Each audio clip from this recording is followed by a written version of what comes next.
Success is over. How do you feel, Andy? I'm very pleased. That's wonderful. Now we can move on. We can get these tenants out of the house and we can clean up and move on. Great. And hopefully get the money back. Yes, hopefully. Welcome to the HMO Success Podcast. I'm your host, Wendy Whitaker-Large, and I'm here to help you create a profitable HMO portfolio. Whether you're a brand new investor or you've been at it for a number of years, my podcast is here to help you make the most from your business, whether that is starting up, scaling, or systemizing. Please hit the subscribe button to make sure you never miss an episode. And if you've got an awe-inspiring project, an inspirational investing story, or a unique approach to HMOs, I'd love to hear from you. This afternoon, we went to court, and it's not very often that I have to go to court, but I have to say, as a landlord, as a property investor, unfortunately, it's one of those activities that you sometimes have to brace yourself for because it's very necessary if you're going to reclaim your property. So today's episode of the HMO Success Podcast is to give you 5 tips about how to deal with an eviction. If you've got a tenant who is behind in their rent or is causing problems, how do you make sure that you evict them and you still stay sane at the end of the process? When you realise that one of your tenants is so far behind with their rent, they're so far in arrears that you now are not going to get paid and you really have to take some action, it's a very painful moment. And one of the things that I would like to say on this episode is the emotional side of it that comes up when you're dealing with evictions. Evictions are really unpleasant. It's probably one of the most kind of combative, argumentative situations that you'll ever have with a tenant, and it's a really unhappy place for everybody to be sitting in a court having to argue their case for why somebody should leave a property. Clearly, if they haven't been paying their rent though for weeks or months on end, you as the owner of the property have the right to get it back. But going to court, having to prepare all the paperwork, possibly having to use outside legal advice as well, which is expensive, it's incredibly painful. So the first thing I'd say is try and avoid it at all costs. Mostly with our tenants, we try and work out either a payment plan for arrears, we try and encourage them to move out of the property, or we try in some other way to enable them to realise that these arrears, unless they're dealt with, will result in illegal action. And quite often that does the trick. The threat of legal action is enough to get them to think, yeah, okay, I'll either move out or I'll start paying or I'll find some solution. And I would say that in 95% of cases, we don't actually have to go to court. But unfortunately, we had a situation that this afternoon was resolved in court. Hallelujah. And this was actually not an HMO room. In fact, I would almost say that HMO rooms are a little bit easier to deal with than single buy-to-lets when it comes to eviction. Why would I say that? Well, the benefit of having an HMO is that you as the landlord are able to go into the communal areas whenever you want to. You don't have to give notice to go into those communal areas, which means that you can go and put a notice under the door of an HMO tenant very easily. You can take a photo of that. You can have evidence that you have served the correct notice on that tenant. And you're able to get into the property. Now, in some cases, this means that you might even meet the tenant. Again, that's beneficial because it allows you to discuss the situation with them. And I always think that jaw is better than war. So it's far better if you can to try and come to some decision before you then have to escalate it to court. However, there are situations where, unfortunately, the tenant has asked for it. They're staying in the room, they're not paying their rent, they have decided they are not going to pay their rent, whatever you try and do, and they want to take it to the edge. And unfortunately, some of these tenants know how to play the system, they've done it before, and they have realised that they can get a certain amount of free accommodation for a period of time. And they're possibly also risking the fact that you might not take action. So bear that in mind, that you don't want to seem to be too much of a softie with tenants because they might be thinking, I can stretch this out for as long as I need to. Now, I believe that as landlords, we're offering a great service. We're offering a service to the people in our community, and the recompense for that is the money we get in rent. I'm not trying to be greedy. I'm not trying to be hostile. I'm simply saying there's a great exchange there. Just like if I go to Tesco and I want some milk, I don't ask them to lend me the milk. I don't ask to say, can I borrow this milk and I'll repay you in a couple of weeks' time. They want payment there and then for the milk. It's the same with property. So I'm very clear about the fact that our tenants sign a contract and therefore they need to pay and then they can stay. But evictions are painful. And before you embark on the journey of evicting a tenant, it's just worth bearing in mind that some of the things I'm going to suggest today are not just about dealing with the practical side of it, but they're also helping you as a landlord, as an individual, to not go into a big black hole and a big hole of depression and anger, which is often where people can end up. One of the pieces of advice I would give, so this is probably the second piece of advice. First one is try and avoid it. But if you can't do that, if the inevitable has occurred and your tenant is now seriously in arrears, in the law, your tenant needs to be 8 weeks in arrears to be able to kick off a Section 8 eviction. And this is the most common type of eviction because this is the kind of eviction where you are really giving them notice to quit because they haven't paid their rent. And although the government talks a lot about Section 21s and no-fault evictions, actually, for many landlords, as long as their tenant pays, the tenant can stay. So usually a Section 8 eviction will occur where there is serious arrears of at least 8 weeks. Now, that 8-week period has to have occurred before you even submit the paperwork. So before you even give notice to your tenant, the eviction notice that you're going to be serving on them, that they already need to be 8 weeks in arrears before that happens. So I would recommend that you get some understanding of the law. This is the second tip. Get some understanding of the law. If you don't understand the process for Section 8 or Section 21, you're going to find yourself in a bit of a pickle because there's a very prescribed process for each of these procedures. And without understanding that process, it's very easy to get confused, to possibly serve the wrong type of paperwork, the wrong forms, and also not to collect the right data. So that then when and if it comes to court, you can show the judge that you've served everything correctly. And that was very important for us today. When we walked into court, we knew we had all the evidence in a chronological order. We had the AST, we had the Section 8, we had evidence of rent arrears, we had the whole rental statement for the tenants over the last 2.5 years. So we could show where they had started to pay rent and then they'd become erratic with their rent, they'd picked up again, and then they'd stop paying altogether. This is a very useful pattern because it allows the judge to see that you have got a longer term relationship with that tenant, you are keeping good records with regard to that tenancy, and you understand the importance of paperwork. Unfortunately, we are in a legal situation. We have a legalistic culture where without the right paperwork, you could find that the case will be thrown out of court or adjourned, and you then have to wait even longer before you can evict the tenant.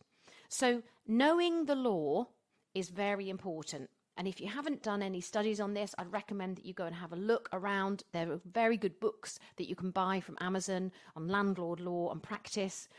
There are some rather dry but still useful YouTube videos on this. And you can go to a website like the NRLA. We use the NRLA quite a lot because their legal advice line is excellent. And I'd really recommend becoming a member of the NRLA, if nothing else, to be able to access their legal helpline. Knowing the law will also enable you to use the right series of forms because there is a correct form that you need to use to be able to issue to your tenant to give them the Section 8 notice to say that you are intending to start court proceedings for eviction. So the idea behind Section 8 is that you're seeking possession of that particular property, whether that's a room in a house or whether it's a whole house or a flat, whatever it is, whatever residence or residential property it is, that's what you're seeking. So the notice is to seek possession of the property. And a key part of that is understanding who is the claimant on the property. So if you're the owner, you are the claimant of that particular claim against the tenant. And getting the dates right is also critical. So you need to make sure that the date between when you serve the notice And when you then on the notice state that you will escalate this to court, there needs to be at least 2 weeks. So 2 weeks needs to pass between when you serve the notice and when you escalate that to court with a Section 8. Now, that partly depends on the grounds of the Section 8 that you're going to be using. If it's rent arrears, which is grounds 10, 11 and 12, one of them is about paying rent erratically, one of them is about being 8 weeks in arrears, and the other one is about something else to do with rent arrears. I can't remember right now off the top of my head. Those three are usually the grounds that you will state on your notice. And that then gives the tenant an understanding of why you've served the notice. What is it that you're asking to change effectively, or you're asking to possess the property? Why do you want to possess the property? Those grounds tells the tenant and also tells the judge what the grounds are. And you then, of course, have to provide evidence for those grounds. So the form is critical, that first form that you serve on the tenant. And this is, again, why knowing the law is really vital, that you understand the law around Section 8, you understand the process of Section 8, and that you have the right paperwork when it comes to Section 8. Now, the third piece of advice, I would say, is get your paperwork right. So while it is useful to utilise a friend or a colleague to check your paperwork, to check the dates are correct, to understand on the basis of your legal knowledge and research what those dates need to be, I would recommend that you get somebody with a bit more legal understanding. It could be a solicitor, it could be somebody from the NRLA, or it could be somebody who runs a solicitor's practice. They don't have to be a landlord and tenant expert to be able to check your paperwork. But I do think that having somebody else who can double check your paperwork and read it through and make sure that you've got all those different factors in and that the paperwork is squeaky clean is vital. Without that, the danger is that you will make the wrong submission, first of all to the tenant, and then when it comes to escalating it to court, and it can easily be thrown out on technicality. So let me just recap. So number one, try and avoid it at all costs if you can. Work with the tenant, try and liaise with the tenant and try and avoid escalating it to an eviction. Number two, know the law, research the law, read about the law. Sad to say, as a landlord, we often have to have a good legal understanding of various different aspects of law, including landlord and tenant law, but also contract law, litigation law, the law of tort. There are various other aspects of the law that we have to understand. If you've never delved into those areas of aspect, well, or those areas of law, that's great. Good for you. But maybe the time is coming around the corner where the universe is going to say to you, it's about time you learned about this, and I'm going to put a difficult tenant in your way just so that you grow and learn as a person. And then the third thing is making sure that you get your paperwork right and having a second person to double check it and read through it to make sure that what you're submitting is correct. Now, the fourth aspect of this situation when you're evicting a tenant is to understand how you can then escalate this to court. So once the Section 8 notice has expired, you can then escalate this to court using the possession claim online system. Now, you don't have to use the online system. You can do it via a paper-based method, but the possession claim online system is a fairly straightforward, easy-to-use system that allows you to input the data. You will have to put in the data regarding the tenant, regarding yourself. You are the claimant, and make sure you get that right. Make sure you have the yourself as the claimant, and if there is another landlord or owner of the property, put their name down as well. So you're the claimant.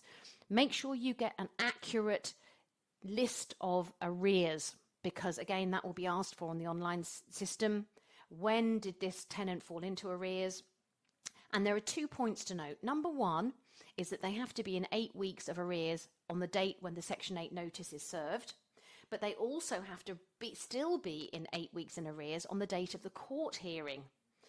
Now, that's very, very difficult to judge, because what will happen when you put the paperwork into the possession claim online is it will automatically give you a court hearing date. You'll get a letter will be provided within a few minutes of you submitting your payment to the system, and it will tell you when that hearing is going to take place and which court it will take place at.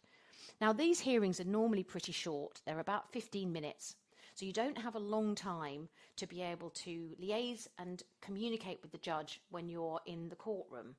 So it's very important that your online procedures, your online submissions are really accurate.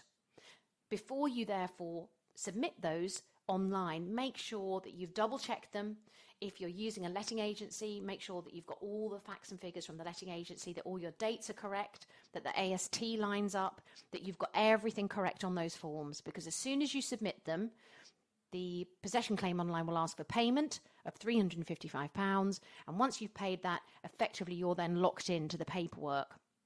Now, you can make an amendment, but that might cost you some money.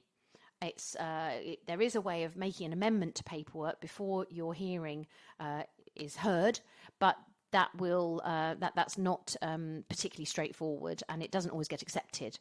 So try and make sure that when you put your paperwork in on the possession claim online, which is just www.pcol.gov.uk, you make sure that all of that paperwork is correct.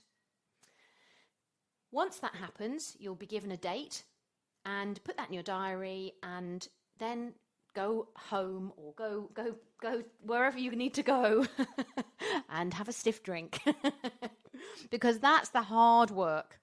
Believe you me, getting all that paperwork correct and in order and filed and systemed and sorted is actually one of the hardest parts of doing a Section 8 or doing an eviction, because there's always the fear that you might have got a date wrong, or you might have put in the wrong amount of money that the tenant owes. So double checking all those figures, double checking all that data is really vital. Then the court date will appear, and as you get ready for court, just a few things to remember really about the court. It is obviously a formal system. It's a formal process. You will be heard by a judge, and it's possible that the defendants will turn up to the courtroom. Now, fortunately, today, our tenants didn't turn up. So there was no kind of awkwardness in the lobby as we were waiting to be called into the courtroom. And that's one of the things I always worry about, is what I'm going to say to them. I'll sort of smile and say, well, hello. But actually, you're in a dispute situation. Actually, neither of you really likes each other. And, if you were in the big wide world, you might just have a bit of a punch up. Well, not that I would ever do that, of course. However, in my head, I might be doing it. So that's one of the things to be aware of, that the defendant will have had their court papers served on them as well, and they will be able to turn up at court. It's their right to turn up and defend themselves. And they may have something that they wish to raise with the judge in the matter of a defence. And you might not have known what their defence was. However, unless they have already provided some semblance of a defence, usually the judge doesn't look on new material or new information very kindly. They want to know in advance that all parties have had information from each other so that they can go to the court and be prepared. So if you haven't heard anything from your tenant before you go to court, that's probably a good sign. So you'll turn up to court looking smart, of course. You want to show that you are respectful of the judge. So if you're a bloke, I'd always recommend a nice jacket and a shirt. You don't have to necessarily wear a tie, but certainly something quite smart. And a woman, again, I always wear something reasonably smart and a nice jacket, because I'm just trying to convey the idea of being a professional landlord who takes their investment seriously, and I'm here about a serious matter. They say, actions speak 1,000 words, and this is true, of course, when you turn up. How you're dressed will count. If you turn up scruffy, not looking like you've shaved for a couple of days, and that's just the women, and, you're still kind of just coming off a building site and you've got your joggers on and your builder's boots, it doesn't necessarily give the right impression. I think these days in courtroom, people do tend to dress a bit more casually, but I always think it's really good just to kind of go in and show to the judge that you are serious and that you are taking this matter seriously. And I think your dress does say something about that. In the courtroom, the judge will only ask you to speak when he or she wants to know any further information. You can present paperwork at that hearing, and a few times I've had to do that because the online system hasn't always spewed it out the other end for the judge. So don't assume that the judge has seen all the information that you've put onto the online possession claim online system. Sometimes they haven't. Always take a pack of everything. In fact, sometimes I take 2 packs so I can give a whole pack to the judge, which includes the AST, the Section 8 notice, the grounds for possession, the information about the rental arrears, the full rent, full rent list. So all of the rent that tenant has ever been due to pay and the rent that they have paid, a statement. And then I would do other information. So, for example, one of the things that judges are becoming more keen to see is evidence that you have served the Section 8 notice. Now, if somebody other than you has served that Section 8 notice, they can provide a certificate. And this certificate will show, it's almost like an affidavit that says, I served the Section 8 certificate on this date to this address, and they sign it. And you would need to have a copy of that if it wasn't you who served the Section 8 notice. You might have taken photographs of serving the Section 8 notice, or somebody else might have done. Again, it's very useful if you can get the data of those photographs to show the date that Section 8 notice was served, because the judge will ask for it. They will ask for evidence that it was served on the correct date as shown on the Section 8 notice. You have to corroborate it with evidence. The judge is not just going to take your word for it that you served it on that date. He or she is going to want evidence to show that you did that. So bear that in mind. Now, the reason I emphasise that is because today we nearly fell down on that particular clause. I didn't serve the Section 8. It was one of my staff members who did. She took photos. We took the photos with us to court. But because we had no other sort of circumstantial evidence to prove that it was served on that date, the judge nearly decided to adjourn the hearing until we could get that evidence. But actually what we were able to do is to get the data from the photo, so the embedded data, which showed that it was taken on the date that aligned with the serving of the Section 8 notice, and she was happy, and we got our possession order, our possession claim. So it all worked out well in the end, but it was a bit of a hair-raising moment. So make sure that you get that particular aspect right as well. You need to demonstrate with evidence that it's been served correctly, and of course you can do it by email as well. And this is something which we in the past haven't done any. In fact, we've hardly had to do very many Section 8s, which is great. But then you realise actually we're not as practiced at this as we need to be. And maybe moving forward, this is an area of our own learning and growth. So we've made a list today of all the different areas that we need to kind of shore up on if ever we have to escalate an arrears to this extent again. So Section 8 is a technical possession. It really requires you to be on your game. If you haven't got anybody who's helping you, find someone. The NRLA or any other body that deals with legal landlord and tenant information could equally be as useful. And it's an area of the law which is quite tricky to navigate. So if you haven't already got help, do find some help. Read up on the law, understand what it means, go to court prepared, make sure you got all your paperwork in order. But the final tip I would give is don't be scared. Don't be scared. Because even if you lose your case, and I have once lost a Section 8 case, again due to a technicality, but even if you lose, remember every day's a school day. And we often say this in our business, that when things go wrong, when we make mistakes, when things don't go the way we are expecting them to, or when we've missed something, which we can all do in the busyness of life, every day is a school day. It's only money. And I know that sounds very glib, and you've worked very hard for your money, and you're investing it in HMOs, and you're wondering about how to maximise your returns. And I'm the same. I feel exactly the same. But I do remember that sometimes expensive lessons are the lessons we learn the best, and they're the lessons that stay with us the longest. And actually, those lessons can really catapult our progress. So see it as growth. If you don't get that possession order the first time, you can go back to court another time. There's nothing to stop you reapplying for that possession order. You may have to wait a period of time, again, till the tenant has built up enough arrears for you to reapply, but you can do it. Don't give up, keep fighting, and you can win this. I hope you have a great week, and I'll speak to you very soon. Thank you for listening to the HMO Success Podcast. If you'd like to know more about how you can create a profitable HMO business, please visit our website, hmosuccess.co.uk, to find out more.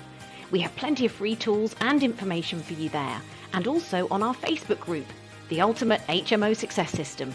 We look forward to connecting with you very soon. Thanks for listening.